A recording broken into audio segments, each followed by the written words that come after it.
akan menambah ilmu bagi kita dan meningkatkan keimanan dan kualitas ibadah kita sehari-hari.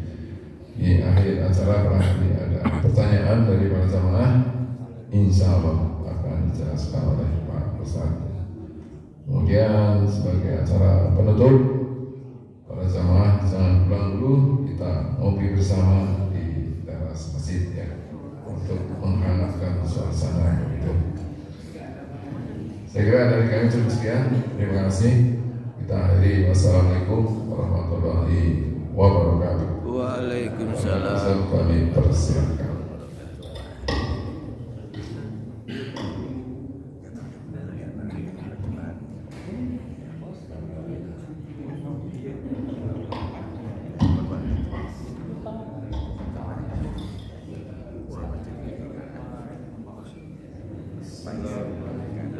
Waalaikumsalam warahmatullahi wabarakatuh.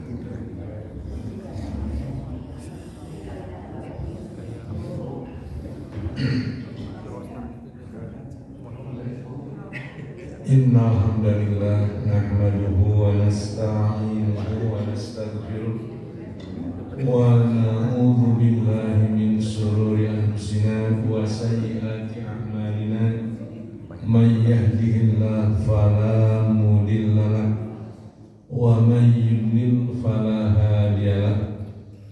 Asyhadu an la ilaha illallah wahdahu la syarika lahu wa asyhadu anna Muhammadan abduhu wa rasuluh. Amma ba'd. Allahumma inni as'aluka ilman nafi'an wa rizqan thayyiban wa amalan mutaqabbala. Allahumma bika asbahna wa bika amsayna wa bika nahya wa bika namutu wa ilaikal masir. Hadirin ikhwati iman, Bapak Ibu jamaah Masjid Nurul Iman rahimakumullah. Mudah-mudahan Allah merahmati kita semua.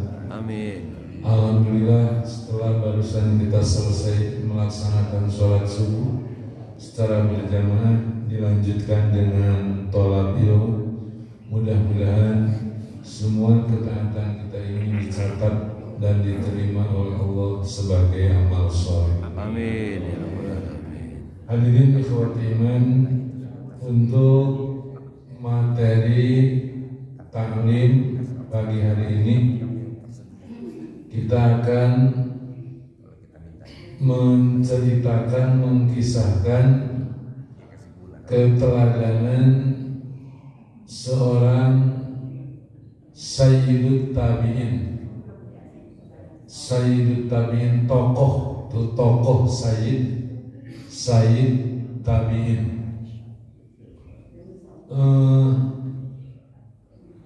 Sahabat Tabi'in, Tabi'ut Tabi'in, itu generasi yang sudah mendapat garansi dari Rasulullah.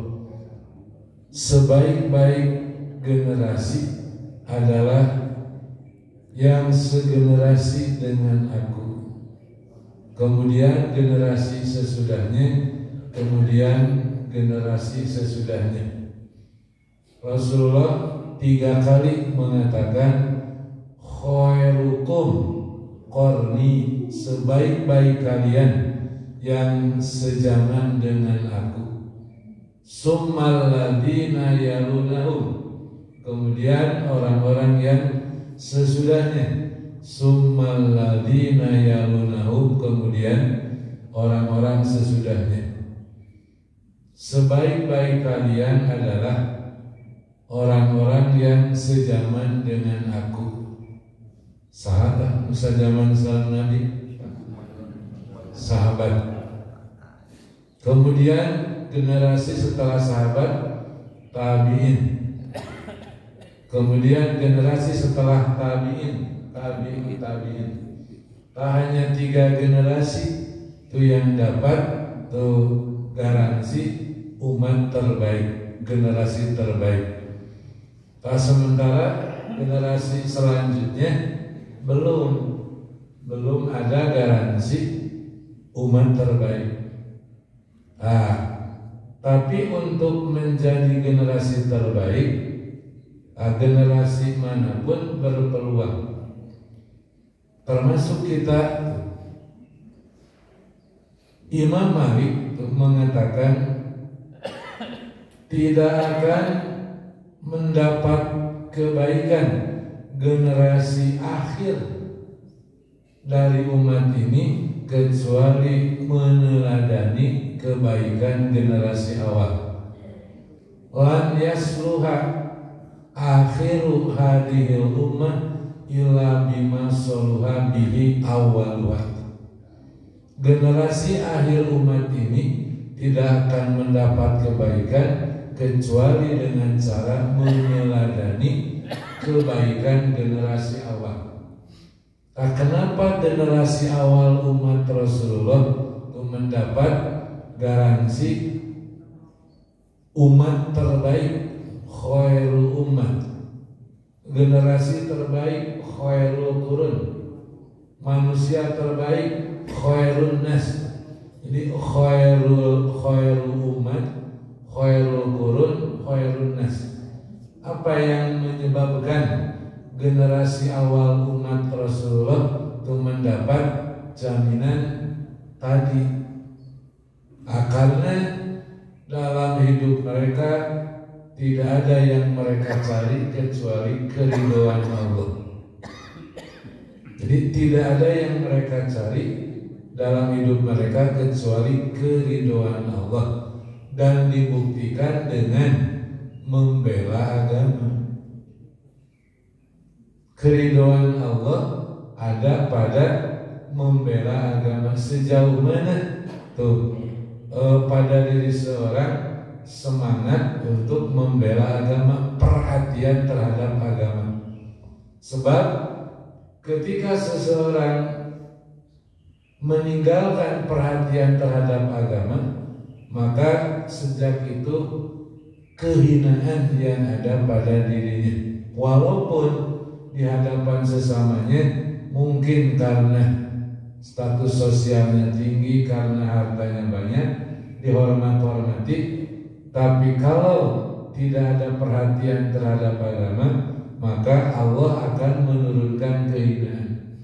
Di hadapan manusia dianggap terhormat, tapi di hadapan Allah hina.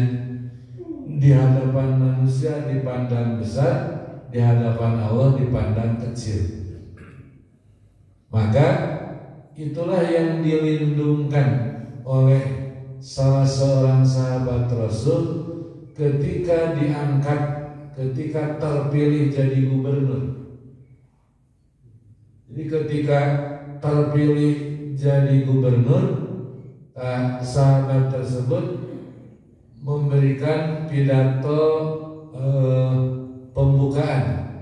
Dalam pidato pembukaannya beliau menyampaikan salah satu pesan, a'udzu billahi an akuna indan nasi kabiran wa indallahi saghiran. Aku berlindung kepada Allah dari keadaan diriku dipandang besar oleh sesama manusia, tetapi dipandang kecil di hadapan Allah. Aku berlindung dari keadaan diriku dipandang besar oleh sesama manusia, karena tadi pejabat sebagai gubernur bukan dihormat-hormat, dipandang besar, tapi di hadapan Allah dipandang kecil. Nah, itu yang oleh para sahabat dilindungi. Kemuliaan seseorang ada pada sejauh mana perhatian terhadap agama. Sebab kalau meninggalkan perhatian terhadap agama, menurut hadis riwayat Muslim, hina. Idza tabayatum bil inah, apabila kalian sibuk berjual beli, waraditum bizani, dan kalian ridho dengan bercocok tanam, ridho dengan beternak, wa taraktumul jihad, dan kalian meninggalkan jihad, menjaga agama. Ketika seseorang sibuk dengan urusan keduniaan, berdagang, bertani, beternak, meninggalkan menjaga agama, maka sallallahu alaikum dzullan, Allah akan menimpakan kepada kalian kehinaan. Wala yanjimu, dan Allah tidak akan mencabut kehinaan tersebut hatta tarjimu ila dinikum, sampai kalian kembali kepada agama. Di hadis tersebut dipikirkan haram hukumnya sibuk dengan urusan keduniaan, meninggalkan memperhatikan menjaga agama. Jadi ketika seseorang hidupnya hanya urusan dunia, tidak ada perhatian terhadap agama, maka haram berpola hidup seperti itu. Karena kemuliaan hidup seseorang ada pada perhatian terhadap agama. Itulah generasi awal. Kenapa disebut umat terbaik, generasi terbaik, manusia terbaik? Karena dalam hidup mereka yang mereka cari hanya ridho Allah, dan dibuktikan dengan menjaga agama. Demi agama apapun dikorbankan. Sehingga oleh Allah dijelaskan di Al-Quran surah At-Taubah ayat 100 dan 111. Mereka ridho terhadap Allah, Allah pun ridho terhadap mereka, dan Allah telah menjanjikan bagi mereka surga. Generasi awal sudah dijamin masuk surga di Al-Quran surah At-Taubah ayat ke-100. Nah, siapapun berkesempatan untuk menjadi umat terbaik, generasi terbaik, walaupun belum dijamin. Syaratnya, kata Imam Malik, tidak ada cara lain kalau ingin mendapat kebaikan seperti generasi awal, kita teladani kebaikan generasi awal, yaitu tadi sejauh mana perhatian kita terhadap agama. Jadi kalau dari bangun tidur sampai mau tidur lagi itu perhatian hanya kepada urusan dunia, maka hina hidup seseorang. Tidak berarti tidak boleh perhatian terhadap dunia, tapi kalau dalam hidupnya hanya dunia yang diperhatikan, yang diupayakan, yang diusahakan, tak itu yang menjadi penyebab kehinaan. Karena dunia ini di hadapan Allah kan tidak bernilai walaupun sebesar sayap nyamuk. Dan dunia oleh Allah diberikan kepada siapapun, baik yang Allah cintai maupun yang Allah tidak cintai. Tapi agama hanya diberikan kepada orang yang Allah cintai saja. Allah memberikan dunia. Innallaha yu'tid dunya man yuhibbu wa man la yuhibbu wa la yu'tid dina illa man yuhibbu. Sesungguhnya Allah memberi dunia kepada orang yang Allah cintai dan kepada orang yang Allah tidak cintai. Tapi Allah memberi agama hanya kepada orang yang Allah cintai. Insya Allah mudah-mudahan kita yang barusan sholat subuh berjamaah, kemudian sekarang dilanjutkan dengan ta'lim. Ini bagian dari perhatian terhadap agama, dan ini tidak diberikan kecuali kepada orang-orang yang Allah cintai. Berarti no di parasar tadi dicintai ku Allah. Mulai dari pasar, pasar Gesampan metek pamacet, namanya seberi ngalanggung, aduh macet. salah jalan berkahana atau kadang ka playoper keluar. Nah, luka sholat subuh luka kan perhatian terhadap dunia. Sementara itu mah oleh Allah diberikan kepada siapa saja. Tapi perhatian terhadap agama mah hanya diberikan kepada orang yang Allah cintai saja. Tadi ini tak ada makalahnya, tapi tadi malam baru di printnya. Orang teladan mencari teladan, kacang di kopi yang mana kayak di kopi. Orang teladan mencari teladan. Di Riyadhus Shalihin, Bapak Ibu, di jilid ke-1 ada bahasan sunnah hukumnya tuh bergaul dengan orang-orang soleh, berkunjung dan minta doa dari mereka. Jadi bab anjuran untuk bergaul, berkunjung dan minta doa dari orang-orang soleh. Umar, Khalifah Umar, sahabat Umar bin Khattab, jelas sebagai orang teladan. Tapi sahabat Umar bin Khattab masih mencari teladan dari seorang tabi'in yang bernama Uwais bin Amir.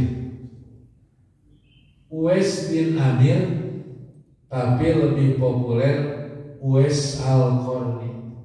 Uwais Al-Qarni. Uwais Al-Qarni hidup itu tinggal di daerah Yaman. Jadi Uwais tinggal di Yaman, di sebelah selatan Mekah. Nah, Uwais hidup dalam keadaan miskin, sejak kecil ditinggal mati oleh ayahnya. Uwais hidup dibesarkan oleh ibunya. Di saat ibunya sudah tua, maka Uwais yang mencari nafkah untuk menghidupi dirinya dan ibunya, bekerja sebagai pengembala. Ya, dari hasil mengembalanya, Tuhan upah dari hasil mengembalanya hanya cukup untuk mengurus makan dirinya dan ibunya. Jadi miskin hidup Uwais itu. Tapi Rasulullah diberitahu oleh wahyu bahwa di Yaman ada seseorang yang soleh yang doanya diijabah, yaitu Uwais bin Amir. Sehingga Rasulullah berpesan kepada para sahabat untuk minta doa dari dia.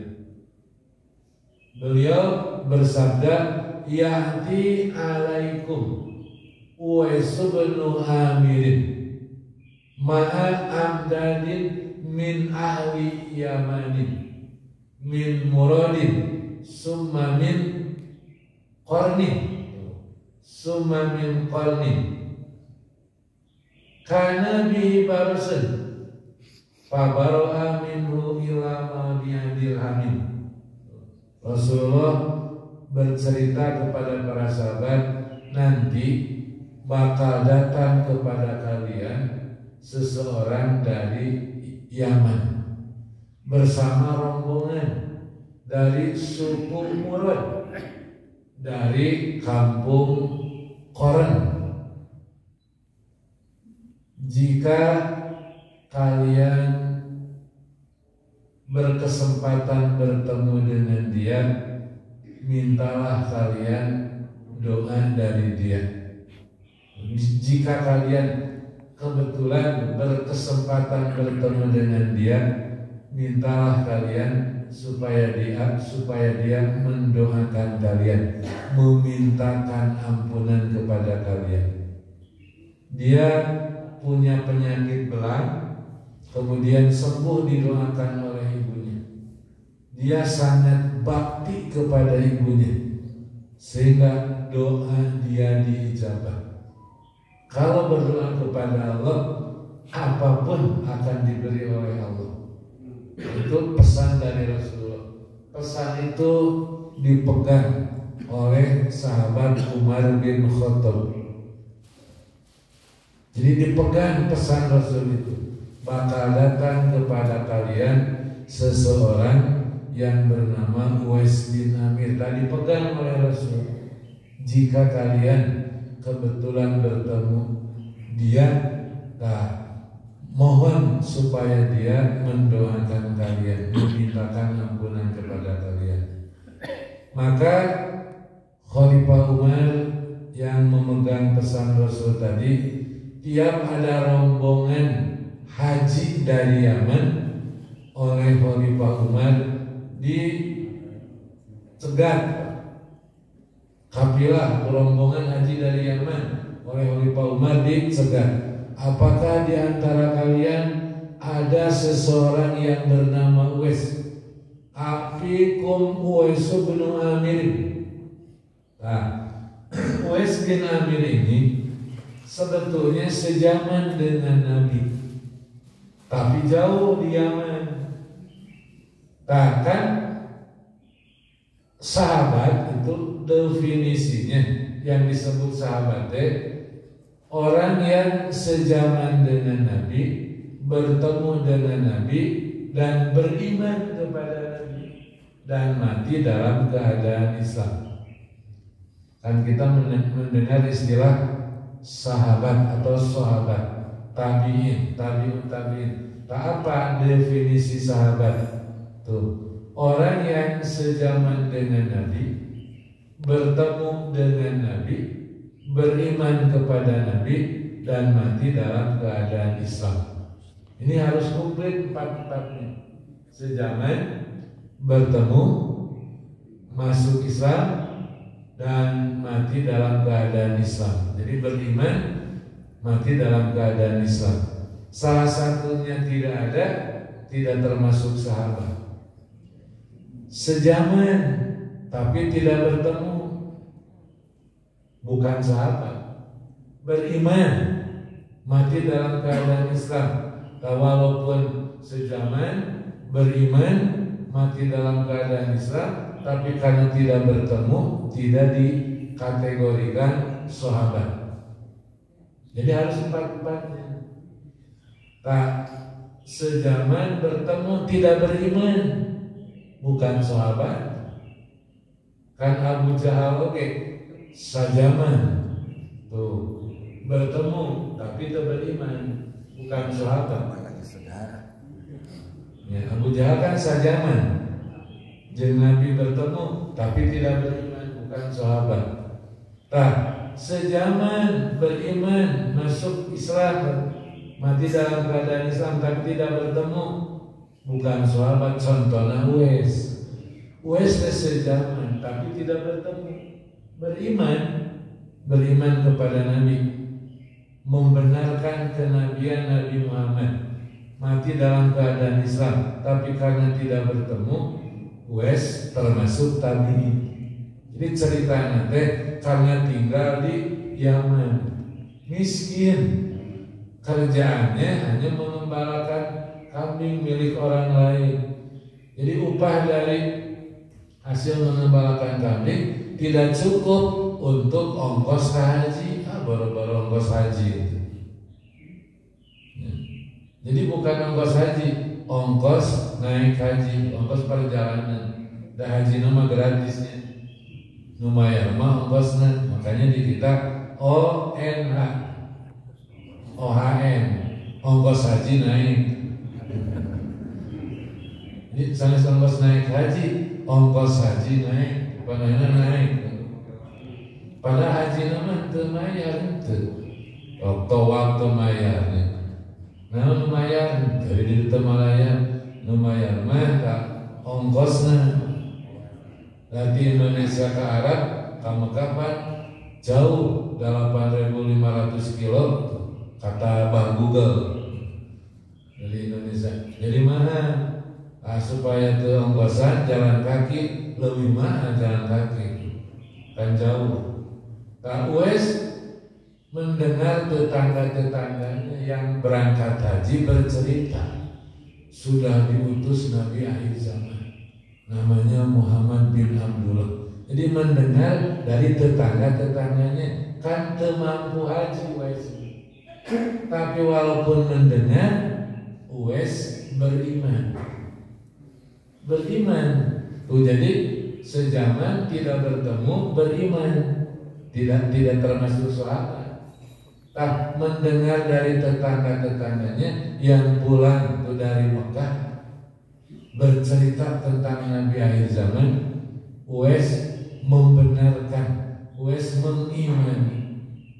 Uwais sangat berkeinginan ingin bertemu, tapi dalam ongkosnya tidak mampu. Tapi dengan tekad ingin bertemu, Uwais nabung senapa gitu, tunyeng cerengan Uwais. Setelah dirasa cukup untuk bekal, kan kelada dulu bekal haji. Uwais sementara nabung, sementara yang cerengan berlatih dulu jalan kaki dari satu tempat ke tempat lain.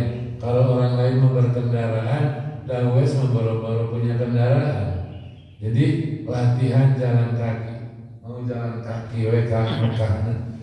Yaman Mekah itu kurang lebih 600 kilo.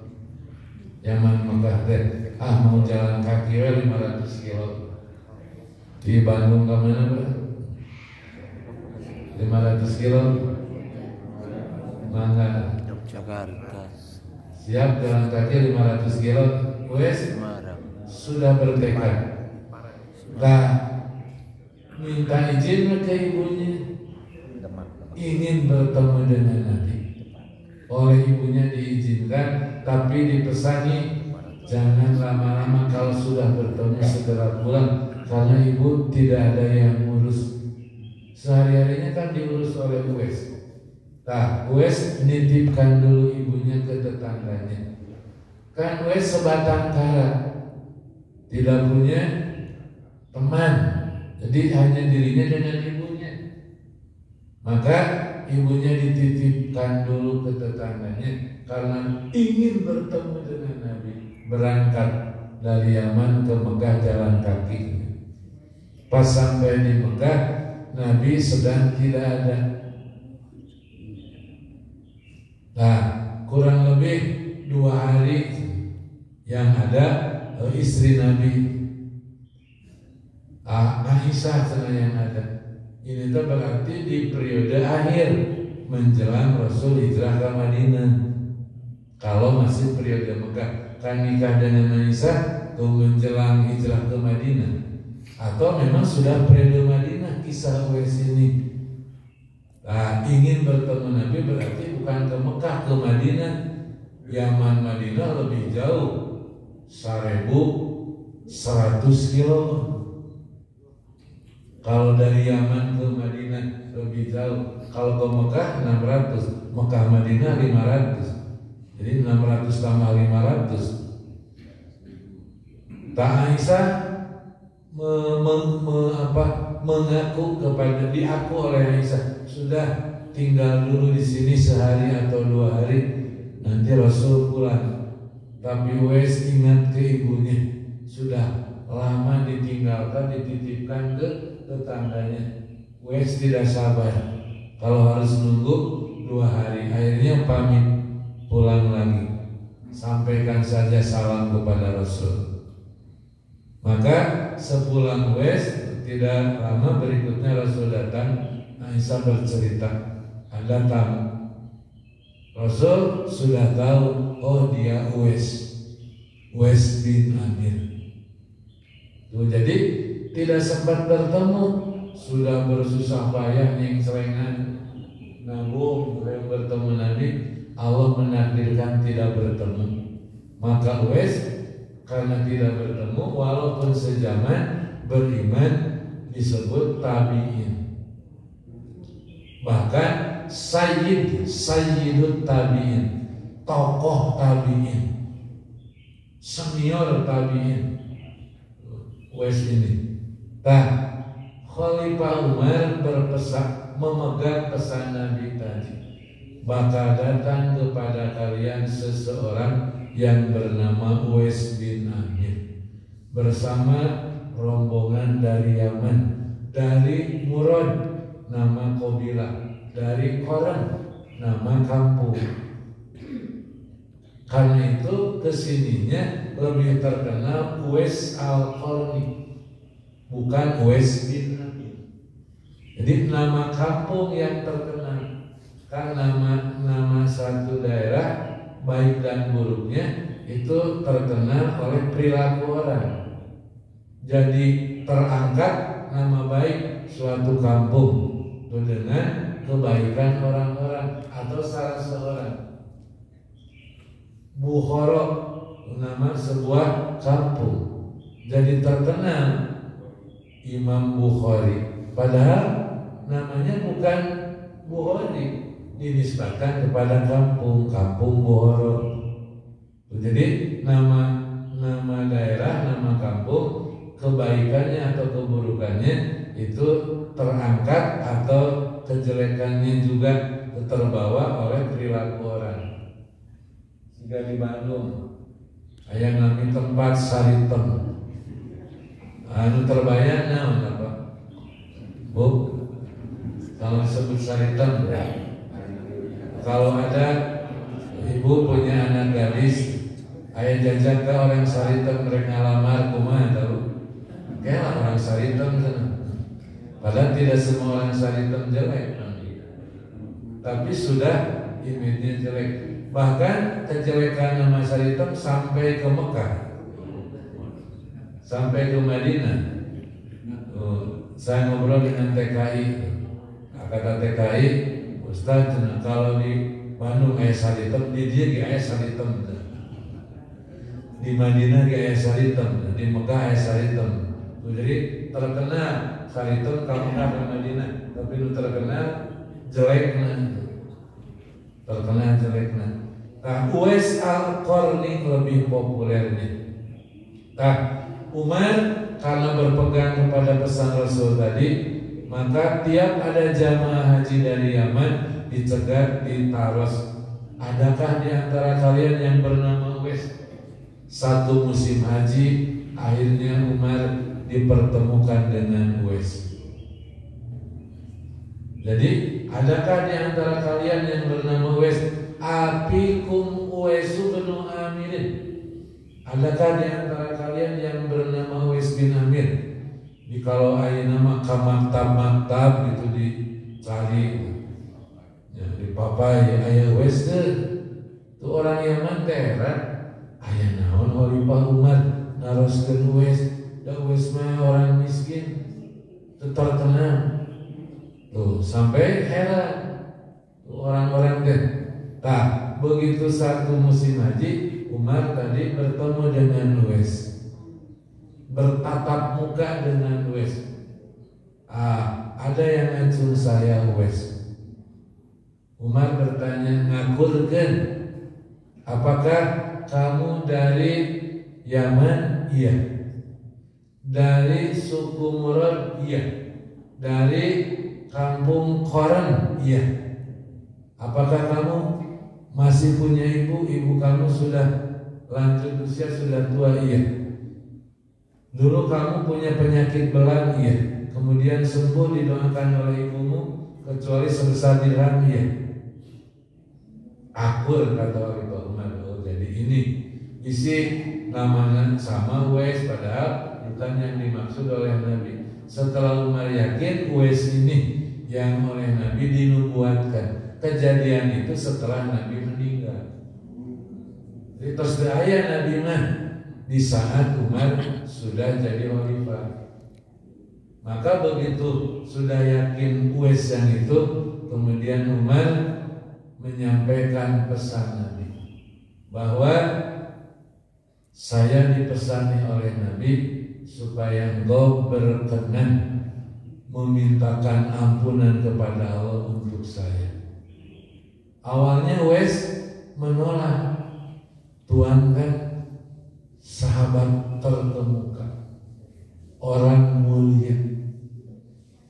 Mestinya saya yang minta doa dari Tuhan, bukan Tuhan yang minta doa dari saya.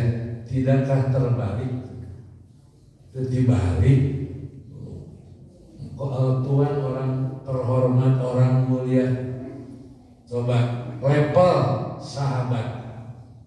Umar kan tobakohnya sahabat. Uwais tadinya. Dari segi tobako jelas sahabat itu generasi terbaik. Kemudian secara khusus Umar kan termasuk 10 sahabat yang dijamin masuk surga. Ashabul Asr. Rasulullah sudah ngabewarakeun Abu Bakrin fil jannah wa Umaru fil jannah wa Utsmanu fil jannah wa Aliun fil jannah wa Thalhatu fil jannah wa Zubair bin Al-Awwam fil jannah wa Abdurrahman bin Auf fil jannah wa Sa'idun fil jannah wa Sa'ad bin Abi Waqqas fil jannah wa Abu Ubaidah al-Jarrah fil jannah. Abu Bakar di surga, Umar di surga, Utsman di surga, Ali di surga, Thalhah di surga, Zubair bin Awam di surga, Abdurrahman bin Auf di surga, Sa'id di surga, Sa'ad bin Abi Waqqas di surga, Abu Ubaidah al-Jarrah di surga. Umar itu urutan kedua setelah Abu Bakar, terus dijamin masuk surga. Bahkan suatu hari Rasulullah memanggil Umar, wahai Umar, tadi malam aku bermimpi masuk surga. Tadi malam aku bermimpi masuk surga. Dan di surga ada sebuah istana yang terbuat dari emas. Di pinggir istana ada seorang perempuan sedang berwudu. Maka saya bertanya kepada perempuan tersebut, istana punya siapa ini? Istana punya Umar bin Khattab. Umar sudah disediakan oleh Allah di surga istana, bukan rumah lagi, istana. Tuh, jelas kemuliaan Khalifah Umar. Tapi Khalifah Umar minta doa dari Uwais. Nah, itu orang teladan mencari teladan. Jelas Khalifah Umar dari tobakoh sahabat, tobakoh terbaik. Secara pribadi, bagaimana? Nanti ada satu kitab namanya Khulafaur Rasyidin karangan Imam As-Suyuti, diterangkan bagaimana tentang sosok Umar bin Khattab sejak masuk Islam sampai meninggal dunianya, apa kontribusinya terhadap Islam. Selama sudah masuk Islam, semua peperangan diikuti oleh Khalifah Umar. Umar masuk Islam di usia 27 tahun. Masuk Islamnya di usia 27 tahun. Nanti meninggal di usia 63 tahun, sama dengan Abu Bakar, sama dengan Rasul. Setelah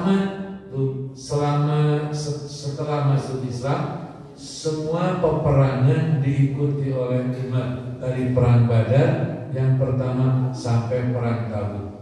Tidak ada yang terlewati oleh Umar. Ketika menjabat jadi khalifah selama 10 tahun, maka kontribusi Umar terhadap Islam sangat banyak. Perluasan wilayah Islam. Nah, itu kemuliaan, keteladanan Khalifah Umar. Secara pribadi, Rasulullah sangat mencintai Umar, sangat menyayangi Umar.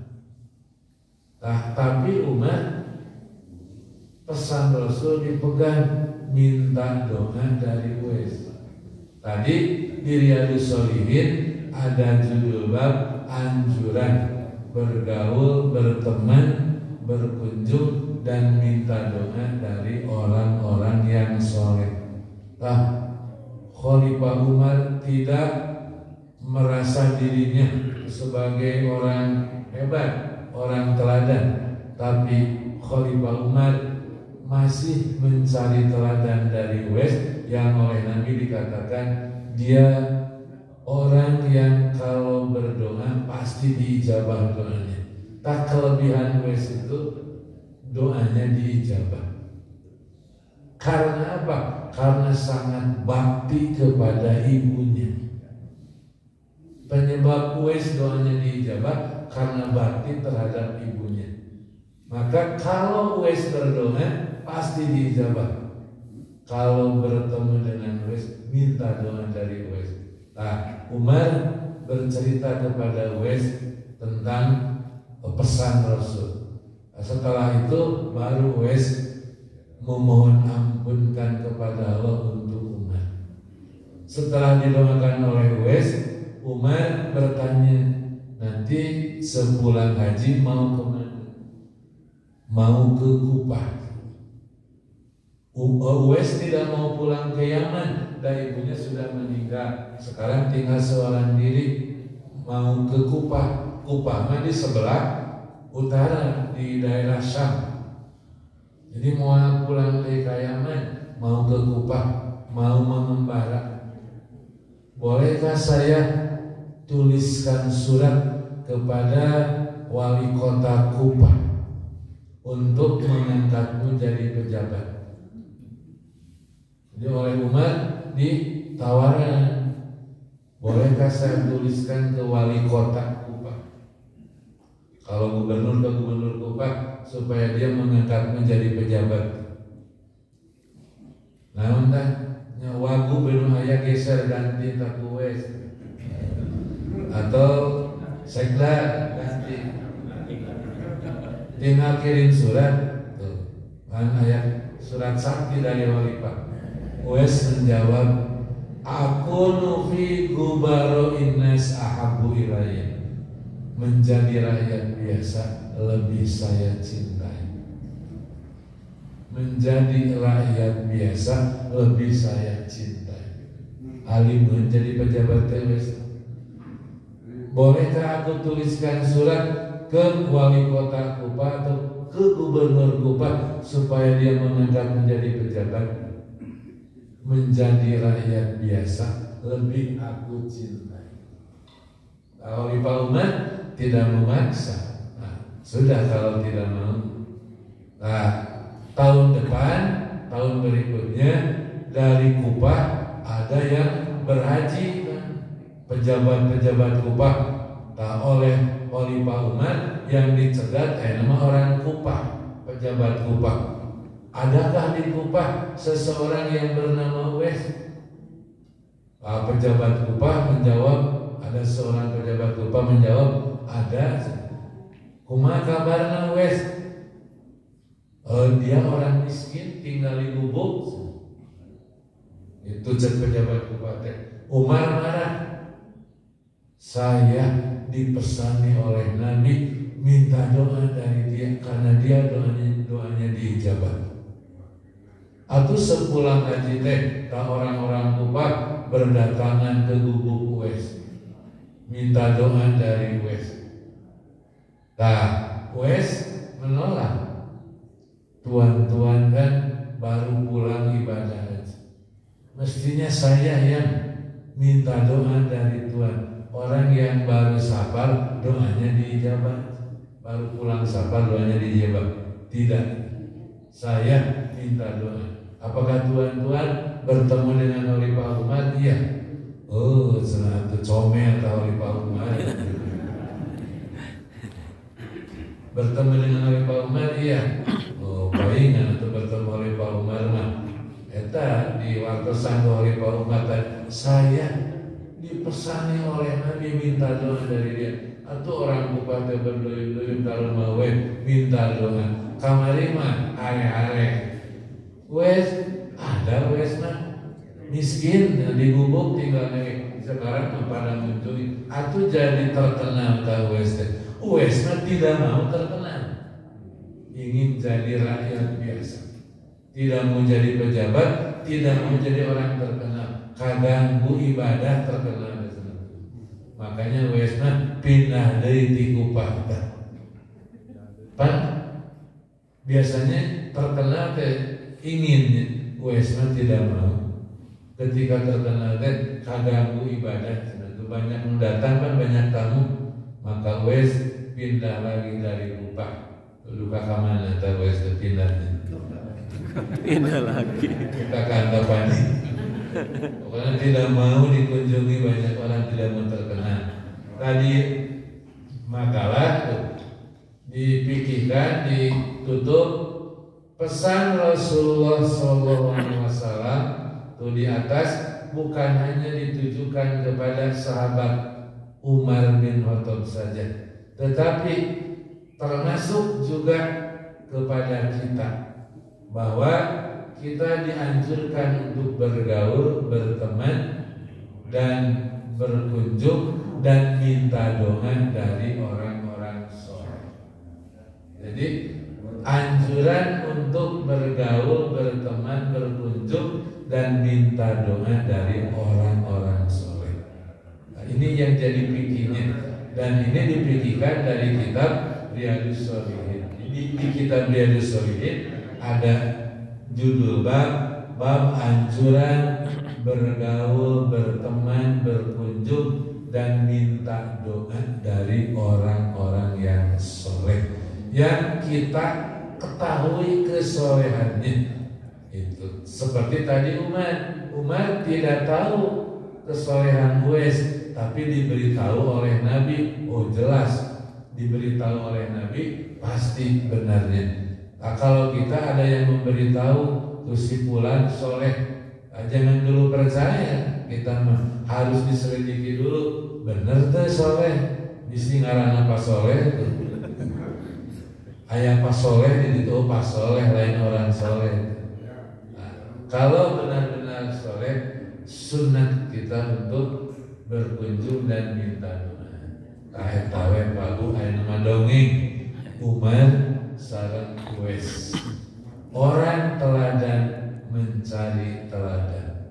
Dianjurkan untuk bergaul, berteman, berkunjung, dan minta doa dari orang-orang yang soleh. Itu yang menjadi ibrah fikih dari dongeng Khalifah Umar bertemu sareng Uwais al-Qarni. Mana? Ini di luar tema yang pokoknya. Mana? Karena saya dulu pernah di Bandung kan tinggalnya di jadi di Istiqomah di sana. Orang secara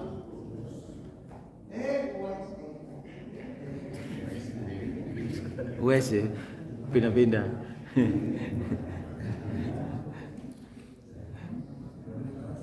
orang setelah subuh ini tidak ada sholat yang seperti sekarang banyak dilakukan oleh masjid-masjid Ustaz, yaitu sholat suruh.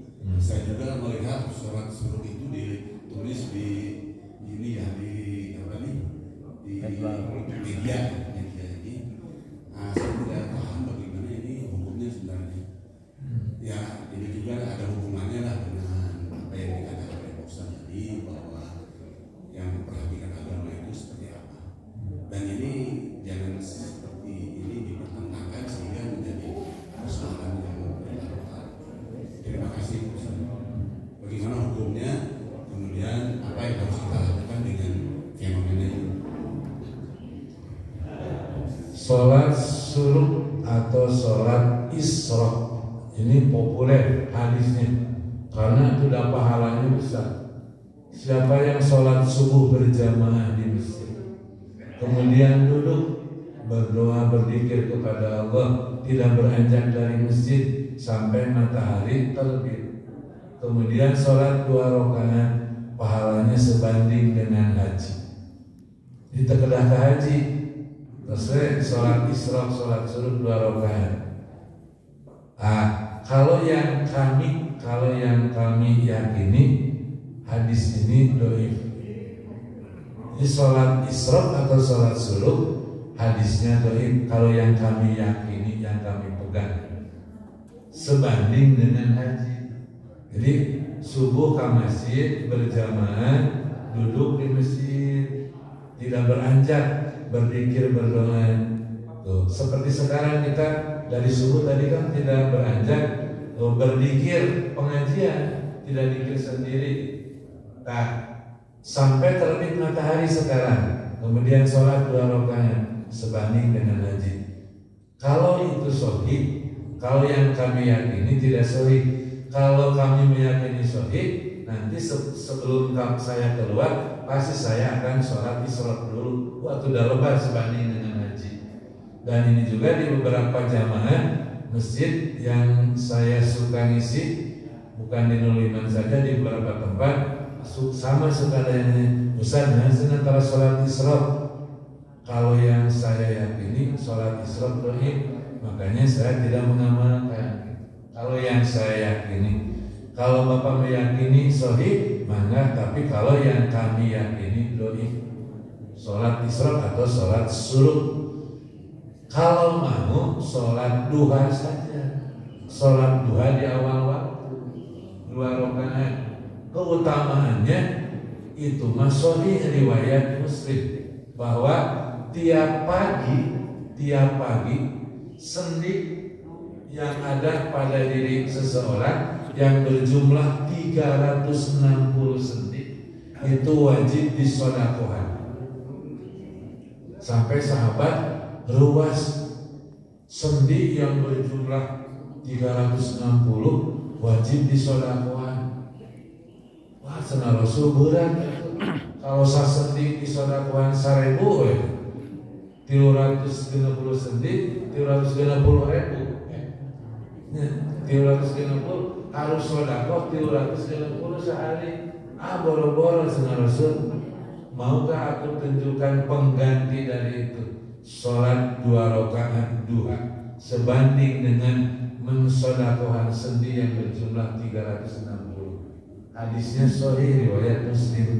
Kalau sholat duha yang itu yang 2 rakaat sebanding dengan mensedekahi 360 mifsal sendi.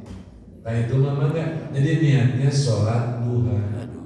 Sholat duha mah afdolnya di rumah, bukan di masjid. Mana pada di masjid oke. Jadi itu Pak Sofyan, kalau yang saya yakini sholat isyraq atau sholat suruh, sholat ketika matahari terbit di awal itu kami yakini hadisnya doib. Assalamualaikum warahmatullahi wabarakatuh. Tadi disampaikan ada sahabat, ada tabi'in, ada tabi'in. Nah, kalau mazhab ada 4 mazhab itu masuk di mana? Di mananya Pak? Ada Imam Syafi'i, ada Imam Malik, apa? Ya. Itu masuknya ke itba'ut tabi'in, para pengikut tabi'in. Ya. Jadi ada level tobaqo sahabat, kemudian sahabat itu kan dibagi 2, ada sahabat kibar, ada sahabat sigor. Sahabat kibar, sahabat senior, sahabat sigor, sahabat junior. Tabi'in juga sama, ada tabi'in tadi seperti Uwais, terus termasuk sahabat, termasuk senior, pemimpin, ada termasuk junior di tabi'in juga. Kemudian tabi'ut tabi'in itu itba'ut tabi'ut tabi'in. Jadi terus sampai ke kita mah tidak ada di level itu umat Nabi. Nah, tidak melihat kepada tingkatan itu karena tidak sama-sama tidak dijamin atau belum dijamin. Makanya Imam Malik mengatakan siapapun berpeluang untuk menjadi manusia terbaik, generasi terbaik, tidak ada cara teladani kebaikan mereka. Jadi kita juga berpeluang. Nah, 4 madhab yang terkenal di kita sebetulnya madhab bukan 4, tapi yang populer yang 4 itu Maliki, Syafi'i, Imam Malik, Imam Syafi'i, Imam Hambali, dan Imam Hanafi. Ada banyak para imam-imam itu, tapi yang lebih populer di kita 4 ini. Jadi muncul madhab Syafi'iyah, Malikiyah, Hanbaliyah, dan Hanafiyah. Itu mah para ulama-ulama madhab yang populer. Padahal banyak ulama madhab gitu, Pak. Tapi yang populer kita yang 4 imam. Terima kasih. Mengapa? Hiji deh. Tadi Ustaz mengatakan bahwa sebaik-baiknya umat adalah seakan dengan Rasulullah. Tapi yang kita ketahui bahwa di antara sahabat, ya karena tadi didefinisikan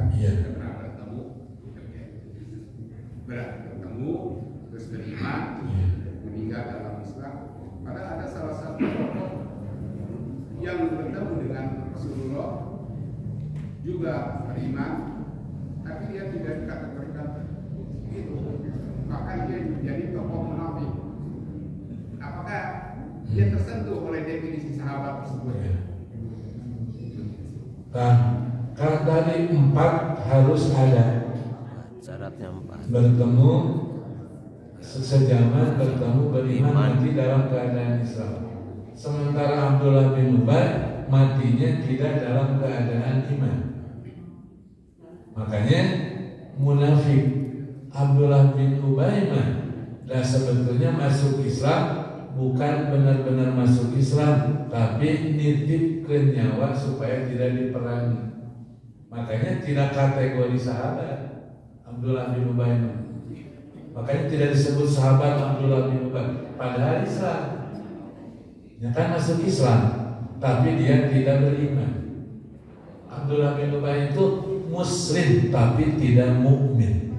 Beda, Muslim dengan mukmin beda.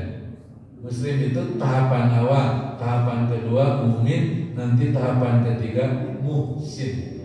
Jadi Abdullah bin Ubay itu Muslim bukan mukmin. Ada lagi satu lagi sahabat yang mengatakan bahwa kepada Rasulullah begitu Rasulullah memberikan suatu peristiwa memberikan kalimat, dia berucap, "Adillah ya Muhammad." Nah ini apakah termasuk sahabat atau enggak? Karena waktu itu sahabat Umar sambil memegang dan mau membunuh tapi dicegah oleh Rasulullah. Iya. 4 syarat disebut sahabat ini harus ngumpul. Nah, ketika sahabat juga, tapi tidak banyak sahabat, ada yang melakukan pelanggaran, misalnya itu nanti disebutnya fasik, kefasikan. Kalau munafik itu jelas keluar dari keimanan. Kalau fasik tidak keluar dari keimanan. Jadi paling dikategorikan kepada melakukan kefasikan, kemaksiatan. Seperti ada, tapi cuma satu di zaman Nabi tuh sahabat yang berzina. Ada yang berzina. Nah itu fasik, kategorinya fasik. Jadi melakukan terperdaya oleh tipu daya setan. Tapi segera datang kepada Nabi, wahai Rasulullah, saya terkena hukum had. Maka lakukan hal itu kepada saya. Kan perempuan ya? Rasul berpaling. Kalau bisa jangan sampai dihukum had. Tapi tidak ingin perempuan tadi ingin begitu mati di akhirat dosanya betul-betul bersih. Maksa ke Rasulullah, saya kena hukum had. Lakukan hal itu kepada saya. Apa hukuman kamu? Saya telah berzina. Ini buktinya saya akui. Akhirnya kan nanti kalau sudah lahir, nanti kalau sudah beres menyusui, nah itu pasti paling itu, bukan munafik. Ada yang melanggar tapi cuma 1-2 orang. Kebanyakan mereka itu orang-orang terbaik. Ada tambahan satu lagi, Ustaz. Ustaz tadi mengucapkan doa Allahumma as'aluka imanan nabi'ah wa rizqan thayyiban wa amalan mutaqabbalan. Sebenarnya di sini ada majhul. Nah, apa kedudukan ini? Karena di salah satu sanad itu disebutkan Mauliyah dari Ummu Salamah. Berarti Mauliyah ini tidak disebutkan namanya. Berarti sanad ini majhul, tidak dikenal. Jadi masuknya ke dalam hadis dhaif. Ya, ada yang mendoakan doa Allahumma inni as'aluka ilman nafi'an ini, tapi ada syawahid lain yang menganggap hadis ini sahih, tapi tidak sahih lidatihi, sahih lighairi, hasan, hadisnya hasan. Seperti Syekh Nasiruddin Al-Albani menganggap hadis ini hasan. Sama nanti dengan takbirin, itu yang 75. Itu ada yang menganggap dhaif, ada yang menganggap hasan. Jadi hasan itu tidak sahih lidatihi, tapi makmul. Hadis hasan, hadis makmul. Tidak semua majhul itu dhaif, tapi masuknya kepada hasan. Kalau yang kami yakini tidak sampai dhaif tapi hasan. Hasan itu di bawah sahih, tapi di atas dhaif. Hasan hadisnya makmul. Hadis doa Allahumma inni as'aluka sami sareng kete doa jumlah takbir 75 itu yang kami yakini hasan, bukan dhaif. Itu memang di bawah sahih hasan itu, tapi derajatnya makmul, bisa dihafal. Saya gitu harapannya tuh khawatir kopi terus ngantosan. Hadirin Bapak Ibu jamaah Masjidil Iman rahimakumullah. Mudah-mudahan Bapak Ibu tidak puas dengan penyampaian saya, supaya saya juga lebih terus menggali ilmu. Itulah materi untuk taklim di pekan keempat mengenai sirah atau sejarah. Mudah-mudahan ada yang bisa kita ambil ibrahnya. Aku qouli hadza wa astaghfirullah li wa lakum. Rabbana atina fid dunya hasanah wa fil akhirati hasanah wa qina adzabannar. Assalamualaikum warahmatullahi wabarakatuh. Waalaikumsalam.